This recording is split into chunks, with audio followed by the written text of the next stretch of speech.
ngerasa ketinggalan sama teman? Santai, tiap orang punya timelinenya sendiri kok. Apa kabar? Lagi banyak pikiran ya kayaknya? Atau jangan-jangan lagi buka sosmed terus tiba-tiba ngerasa jelek gitu di hati? Ngelihat postingan teman yang kayaknya hidupnya udah beres banget, udah di jalur cepat. Sementara lu ngerasa, kok gue masih di sini-sini aja ya? Gue paham banget. Perasaan itu tuh nyebelin banget. Kayak ada yang ngejar-ngejar, tapi gak tahu apa. Kayak ada standar gak tertulis yang harus kita penuhin. Umur segini harusnya udah A. Umur segitu harusnya udah B. Apalagi kalau lihat kanan kiri. Teman-teman seangkatan kayaknya udah pada centang semua checklist hidupnya.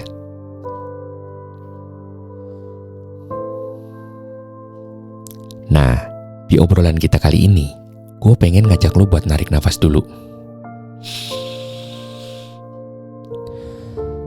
Buang pelan-pelan. Kita ngobrolin soal ini. Soal perasaan ketinggalan yang sering banget ngehantuin kita. Dan gue pengen ngasih tahu satu hal yang mungkin sering lu lupa. Santai aja.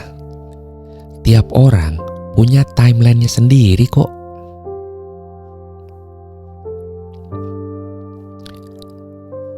Kedengarannya klise ya? Mungkin. Tapi ini beneran. Dan kadang kita butuh diingetin lagi soal hal sesimpel ini. Biar apa? Biar kita bisa lebih damai sama diri sendiri. Biar kita bisa lebih fokus sama perjalanan diri sendiri. Bukan sibuk ngeliatin larinya orang lain. Yuk, kita gali lebih dalam soal ini.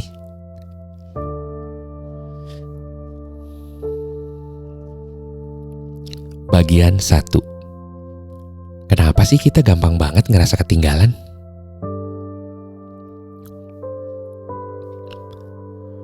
Pernah gak sih lu mikir, kenapa ya perasaan ketinggalan ini gampang banget muncul?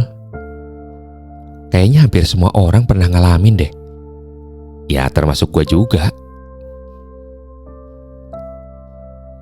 Salah satu biang kerok terbesarnya yang gak bisa dipungkiri, ya sosial media. Iya kan? Kita disuguhin highlight real kehidupan orang lain. Yang diposting kan yang bagus-bagusnya aja.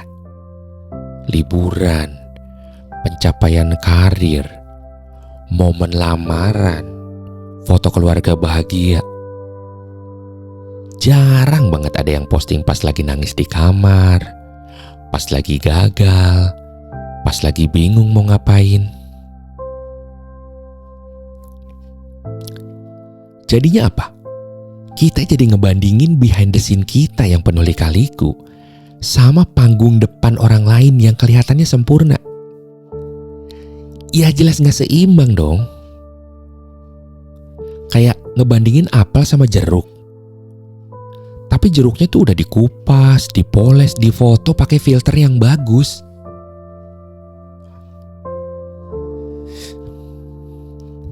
Terus ada juga tekanan dari lingkungan.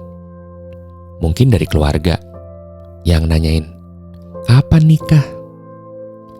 Kapan punya anak? Kerja di mana sekarang? Atau dari omongan-omongan tetangga dan teman-teman yang mungkin tanpa sadar ngejudge kita ya kalau kita belum sesuai standar umur tertentu. Dan yang gak kalah penting, kadang kita sendiri yang masang standar ketinggian buat diri sendiri. Kita punya ekspektasi. Harusnya umur segini gue udah punya ini itu. Padahal siapa yang bikin aturan harusnya itu? Seringkali ya kita sendiri, atau kita ngikutin standar umum yang belum tentu cocok sama kondisi dan keinginan kita.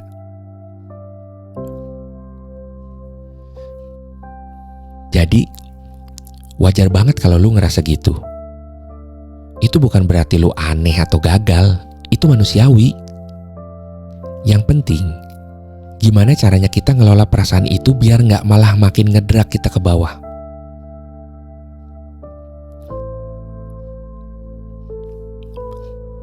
Bagian 2. Bahayanya kalau terus-terusan ngebandingin diri.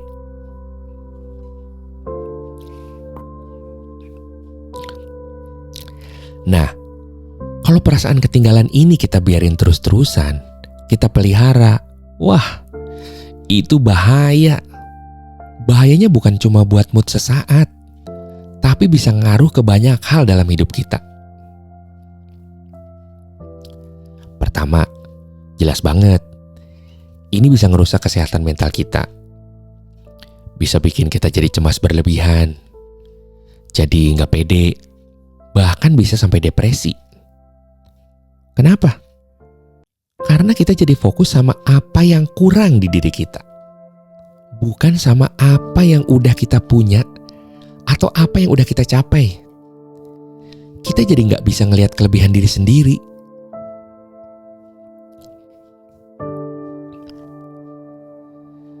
Kedua, kita jadi kehilangan fokus sama tujuan kita sendiri. Energi kita habis buat ngeliatin rumput tetangga yang kelihatannya lebih hijau.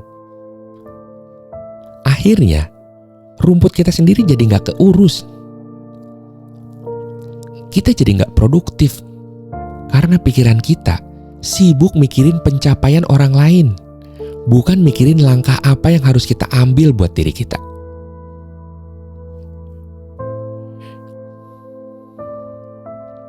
Ketiga, ini bisa bikin kita jadi iri hati atau bahkan jadi sinis sama pencapaian orang lain. Harusnya kan kita ikut seneng ya kalau teman kita sukses. Tapi karena kita ngerasa ketinggalan, yang muncul malah perasaan gak enak. Ini gak sehat banget buat hubungan kita sama orang lain. Dan yang pasti, gak sehat buat hati kita sendiri. Keempat, kita jadi takut buat ngambil resiko atau nyoba hal baru. Kenapa? Karena kita takut gagal, takut makin ketinggalan. Padahal, pertumbuhan itu seringkali datang dari keberanian buat keluar dari zona nyaman, buat nyoba sesuatu yang belum pasti. Kalau kita terus-terusan main aman karena takut dibandingin, ya kita bakal stuck di situ-situ aja. Intinya, ngebandingin diri terus-terusan itu kayak lari di treadmill, sambil ngeliatin orang lain lari di lintasan beneran. Capek, iya, tapi gak kemana-mana. Malah bikin kita makin jauh dari tujuan kita yang sebenarnya.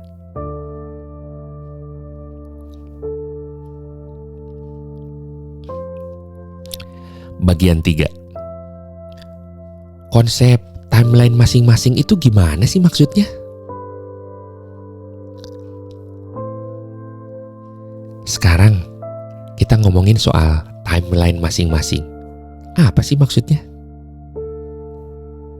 Gini deh, bayangin aja hidup ini kayak lomba lari. Tapi lintasannya tuh beda-beda buat tiap orang.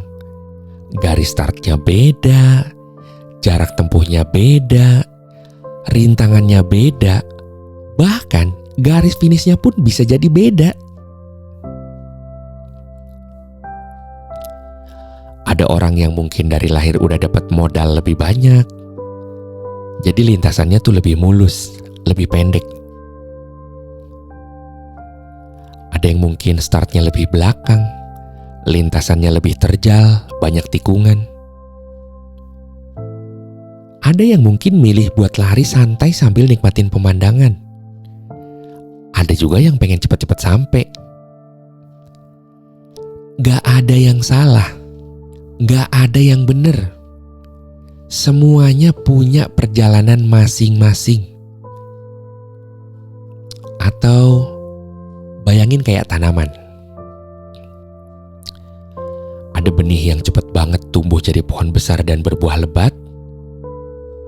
Ada juga benih lain yang butuh waktu lebih lama, butuh perawatan ekstra. Tapi pas udah waktunya, dia juga bakal mekar dengan indahnya, dengan caranya sendiri. Nggak bisa kan kita maksa bunga mawar buat mekar secepat bunga matahari?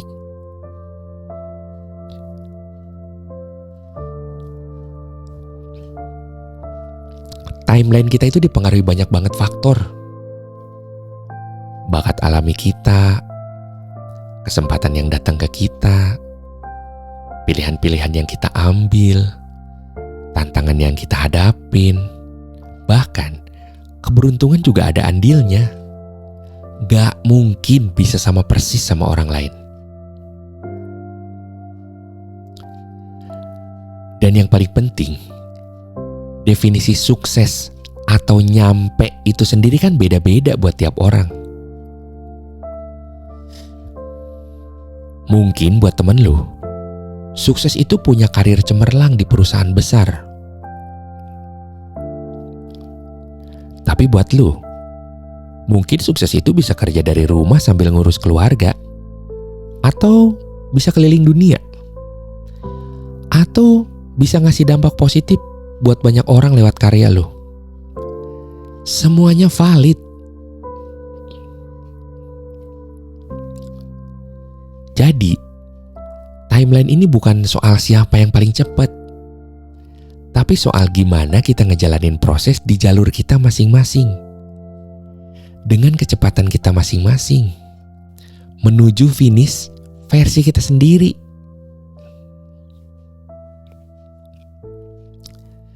Bagian 4. Jadi, gimana caranya biar gak kejebak perbandingan dan fokus ke timeline sendiri? Oke, kita udah tahu nih bahayanya ngebandingin diri dan pentingnya sadar soal timeline masing-masing. Terus, langkah praktisnya gimana dong biar kita bisa lebih damai dan fokus sama perjalanan kita sendiri? Pertama, coba deh kurangi paparan sama hal-hal yang jadi pemicu. Kalau sosial media bikin lo sering ngerasa insecure, ya coba batasi waktunya. Unfollow akun-akun yang isinya cuma pamer kemewahan atau yang bikin lo ngerasa kecil. Ikutin akun-akun yang ngasih inspirasi positif, yang bikin lu semangat buat berkembang. Kayak akun ini contohnya. Kedua, tentuin definisi sukses versi lu sendiri. Apa sih yang benar-benar penting buat lu? Apa yang bikin lu ngerasa hidup lu bermakna? Tulis itu. Jadi, patokan lu bukan lagi pencapaian orang lain, tapi tujuan pribadi lu sendiri. Ini tuh kayak kita punya kompas pribadi. Ketiga, fokus sama progres diri sendiri, sekecil apapun itu. Daripada ngeliatin orang lain udah lari sekian kilometer, mending lu apresiasi diri lu yang hari ini udah berhasil jalan beberapa langkah lebih jauh dari kemarin. Rayakan kemenangan-kemenangan kecil lu. Itu penting buat ngebangun rasa percaya diri.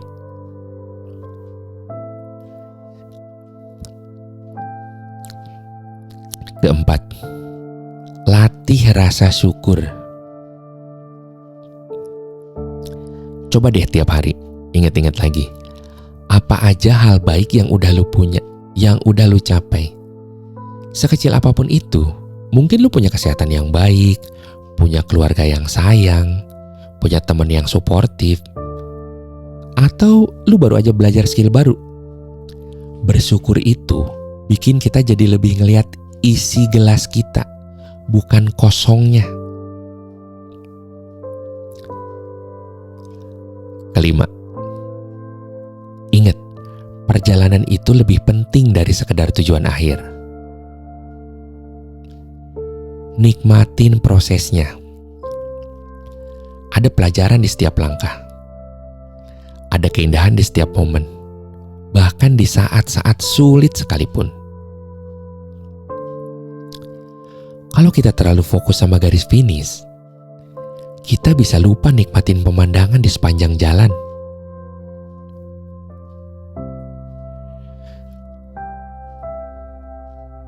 Dan yang terakhir, kalau emang lagi ngerasa berat banget, jangan ragu buat cari dukungan. Ngobrol sama teman dekat yang lo percaya, sama keluarga, atau bahkan sama profesional kalau perlu. Kadang, sekedar ngeluarin unek-unek aja udah bisa bikin lega loh.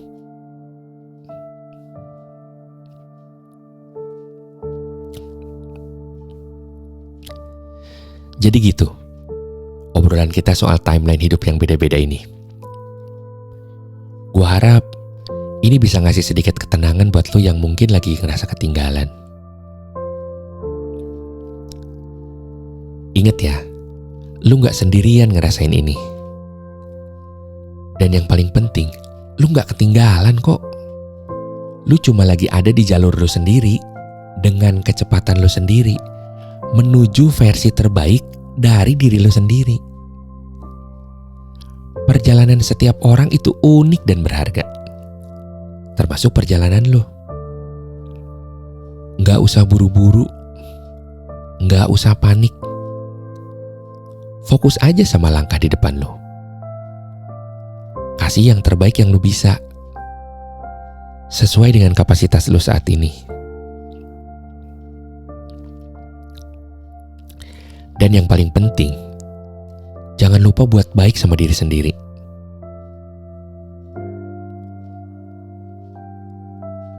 Hidup ini bukan lomba lari cepat, tapi lebih kayak maraton. Atau bahkan kayak mendaki gunung. Butuh kesabaran, butuh ketekunan, dan yang pasti, butuh dinikmatin setiap prosesnya.